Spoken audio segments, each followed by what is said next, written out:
Hello and welcome to Simple Times Studios, where I read adventures and solo roleplay for your entertainment.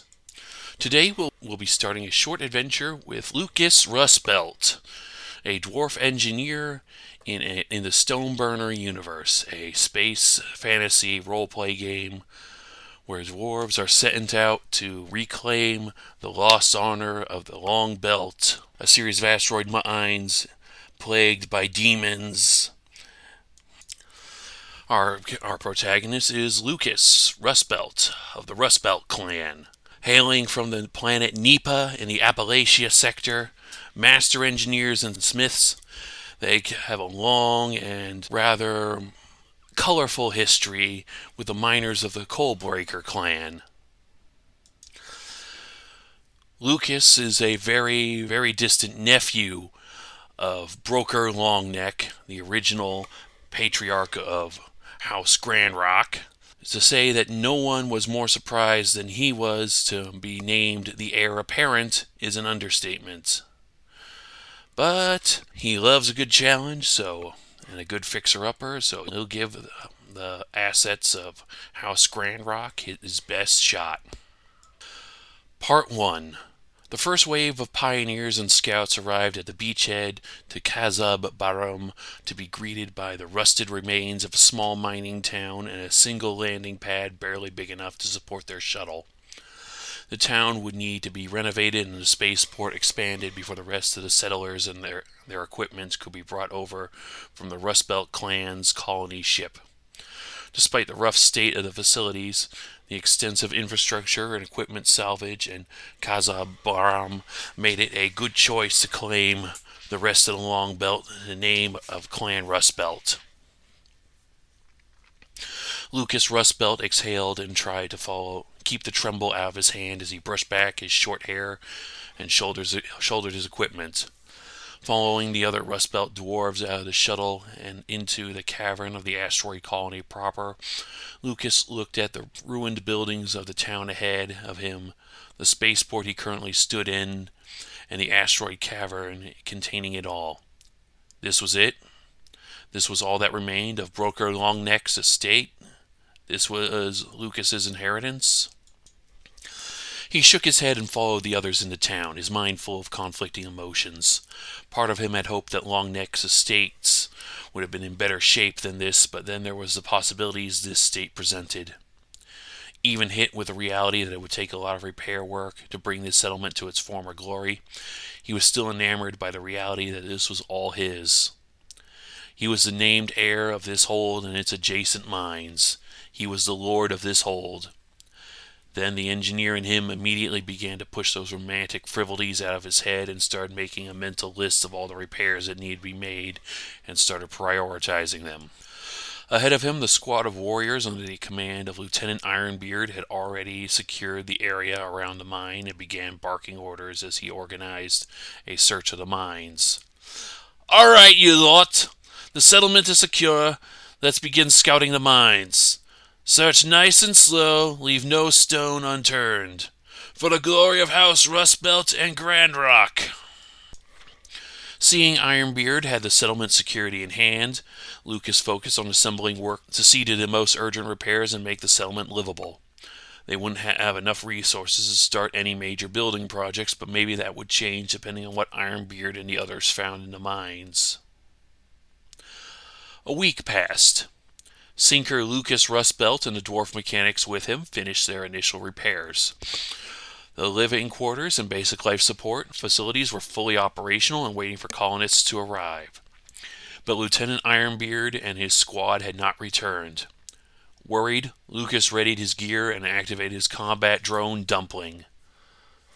"Send the shuttle back to the colony ship. Tell them we need reinforcements. I'll go see what became of Ironbeard and his band," Lukas ordered over his shoulder as he descended into the mines below.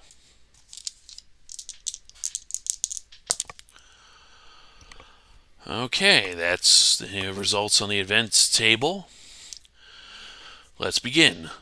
Lukas steps into the mine entrance, the natural cave reinforced with sturdy pillars of dwarf craftsmanship and flickering electric lights.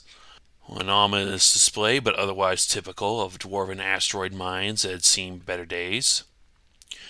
No sooner had he stepped into the mine than a band of heavily armed and armored strangers emerged from deeper in the mines and stopped to look at him. "Who are you?" the apparent leader of the band asked with an electronically masked voice. Lucas looked back. They were all tall folk, but that was the most he could figure out from their armored body suits and cloaks. None of them seemed to have any uniform or common form of identification except for their excessive arsenal and a symbol of a white sword wreathed in barbed chains on their pauldrons. A symbol of one of the bounty hunter clans and not one of the more noble ones, if Lucas remembered correctly.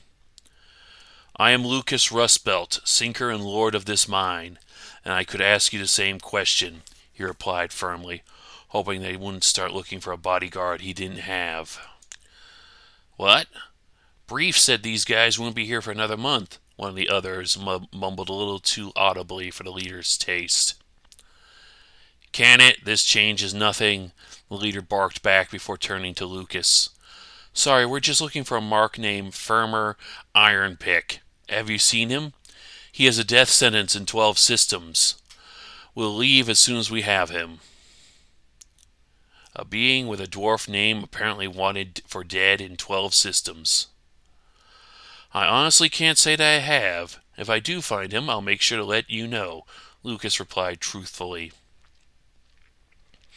Fortunately, the bounty hunters apparently weren't interested in a confrontation either. Not unusual, but still curious.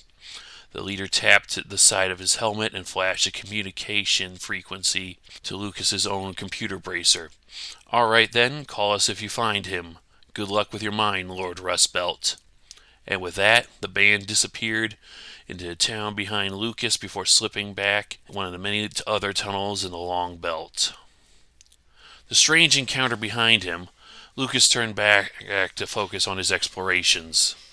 Returning to his explorations with renewed purpose, Lucas opened the ornate heavy metal doors at the far end of the mine entrance and found himself in a right and proper dwarven great hall. Or at least it was at one time. Between the long tables and benches were dwarf hosts who would hold feasts to celebrate the prosperity of the mines and the hold. Lucas found signs that something wasn't quite right. Was this part of Longneck's personal manor? And if so, why was it directly connected to the mines? And then there were the other things he found in this massive room. The stench of dust and old rot mixed with the smell of burnt ozone from dwarven plasma weapons as Lucas walked through the stone hall. Bizarre glowing glyphs appeared burnt into the floor and walls, sending a chill down Lucas's spine as he continues to search through the room. "Uncle Longneck, what have you gotten yourself into before you died?" he asked the empty great hall as he continued to look for an exit. The corpse was lying on the floor near the exit when Lucas found it. A short, spindly creature with yellowish tan skin, beak-like face, and pupilless red eyes. A demon, if the old stories were true. A recently slain one, too. Ironbeard and the others were here. Tightening his grip on his wrench, Lucas walked through the far door and slowly continued his descent into the mine. Walking along, Dumpling and the light of his fusion lamp his only companions, Lucas came to a partially collapsed stretch of tunnel. Blackened scorch marks ate into the stone wall as the metal fragments of grenade casings crunched under his boot heels.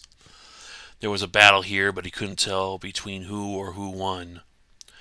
Halfway down the tunnel, there was an audible crack and roar as rocks began to fall on the sinker. Lucas attempts to roll out of his way and gets hit in the shoulder by a particularly large rock before getting clear of the rock slide. The pain courses through his body before subsiding, and he continues onward. The blast-scorched tunnel soon opened to a sprawling cavern, and Lucas was immediately hit by the burnt smell of something foul. Throughout the cave, geysers periodically erupted, and the one closest to him was illuminating their surroundings with a bright green flame. Immediately, Lucas put a gas mask on. Ammonia gas. On a positive, this could be a huge find for the settlement if they could devise a way to extract it. On the other, it explained so much about the tunnel leading here. Ironbeard's warriors were fighting something and fired a grenade at it. The resulting explosion ignited one of the geysers and made the tunnel unstable and possibly wounded the entire warband. Still, there was treasure here. Fashioning a gas canister and a siphon out of the bits and bobs he kept in his toolkit, Lucas was able to harvest a small canister full of ammonia gas. Time to move on. The cave walls began to glow an eerie red as Lucas continued down this particular tunnel. The hairs on his head and the back of his neck began to stand on end. Dumpling continued to dutifully trundle behind him. At first nothing happened, which only added to Lucas's unease. Then, near the end of the tunnel, it happened. Dumpling brushed against a particularly bright patch of rocks that then convulsed violently as electricity arced out of the walls and through the drone. The robot staggers and collapses in a heap mere inches from the end of the tunnel. Turning around and slowly dragging his mechanical friend out of danger, Lucas grabbed his toolkit. Okay, going to make a repair check. Okay. I succeed, but at a minor cost. Lucas repairs Dumpling, but residual electricity shocks him. Groaning after he'd been thrown to the floor, the dwarf sinker climbed to his feet and slowly walked on. Okay. The red glow of the electric stone subsided as Lucas arrived at the end of this level of the mine. The tunnel opened up to a large room with a rickety old mine shaft in the middle, leading down to the inky depths below. The lift machinery creaked violently as the elevator car came up from the next level and came to a stop. Broker Hammer, one of Ironbeard's warriors, groaned and staggered out before stopping to look at Lucas. "By the stone, I'm glad to see you," the armored dwarf fighter exclaimed. "What happened? Where have you been?" Lucas asked, trying to stay focused. The other dwarf's fatigue was contagious after what Lucas had gone through trying to get here. "We're down in the next level. Ironbeard and the others are trapped. I came back to get help. Please, my lord, you have to save them." "I will. You have my word on that. But first we need to get you back to town," Rustbelt replied, wondering just what did Ironbeard get himself into. End of session.